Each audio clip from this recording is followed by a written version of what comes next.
இந்தியாவை பொறுத்தவரையில் அந்த ஆட்சி மாற்றத்தின் பின்னணியில் இருந்தது இந்தியா என்றுதான் கூறப்படுகிறது.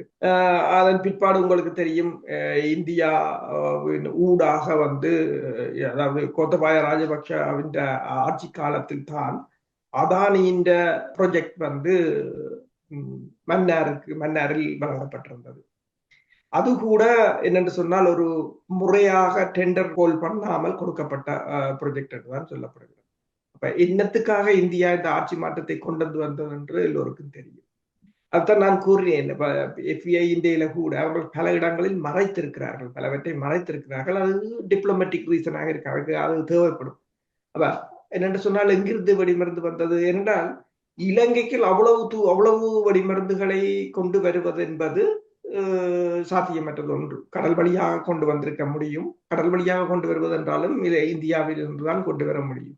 இல்லை என்று சொன்னால் கப்பல் வழியாக கொண்டு வர முடியும். அது எவ்வளவு தூரம் சாத்தியம் என்று தெரியாது.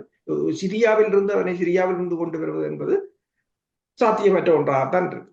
ஆனால் இதில் சம்பந்தப்பட்டவர்கள் கேரளாவில் கைது செய்யப்பட்டதாகவும் கூறப்பட்டது.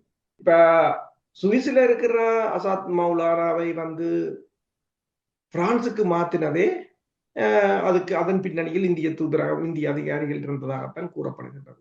அது உறுதிப்படுத்த முடியவில்லை. அங்கு ஒரு அச்சுறுத்தல் இருப்பதாகத்தான் அவர் சுவிஸில் இருந்து பிரான்சுக்கு மாற்றப்பட்டார்.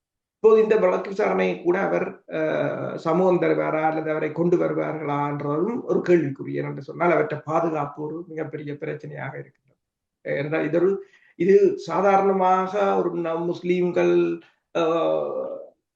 மேற்குலகத்துக்காக ISIS என்ற அமைப்பு வைத்ததுக்கு அப்பால் இது பிராந்திய பூகோள அரசியல் நலன் சார்ந்த ஒரு தாக்குதல். இப்ப நீங்கள் பார்க்கலாம், மோடி கிட்டத்தட்ட 4 தடவைகள் சென்றார் என்று கூறப்படுகிறது இலங்கைக்கு. ஆனால் அந்த 4 தடவைக்கு 5 அரசு தலைவர்கள் மாறிவிட்டார்கள் இலங்கையில். மோடி அவரை தான் 4 தடவை வந்திருக்கிறார். ஆனால் இலங்கையில் அவர் வரும்போது 5 அரசு தலைவர்கள் இருக்கிறார்கள்.